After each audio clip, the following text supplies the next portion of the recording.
ત્યારે system 3 activate એક સાથે થઈ છે અને ત્યારે સ્વાભાવિક છે કે જે દરિયાકાંઠાના એ તાલુકા છે, જિલ્લા છે, ત્યાં તેની અસર સૌથી વધારે વર્તાય અને એટલા માટે જ દક્ષિણ ગુજરાત અને દક્ષિણ સૌરાષ્ટ્ર આ એ જિલ્લા છે જ્યાં ભારે વરસાદ અત્યારે થઈ રહ્યો છે અને 3 દિવસ ભારે વરસાદની આગાહી છે। જુઓ આપને આ બિગ વોલ પર આપણે વિગતો આપણે સ્ક્રીન પર બતાવી રહ્યા છે।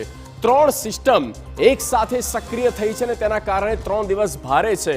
આ કોઈ પણ જિલ્લામાં કોઈ પણ તાલુકામાં બેઠા હોવ ત્યાં ભારે વરસાદની આગાહી હવામાન વિભાગે આપી છે, કારણ કે એક સાથે 3 અલગ અલગ વાવાઝોડું જે છે તે ગુજરાતને ગમરોળી રહ્યું છે। 3 ઝોનમાં ભારે વરસાદની આગાહી અને 3 ઇંચ સુધીનો આ વરસાદ થઈ શકે છે। 3 ઇંચ સુધીનો વરસાદ થઈ શકે છે।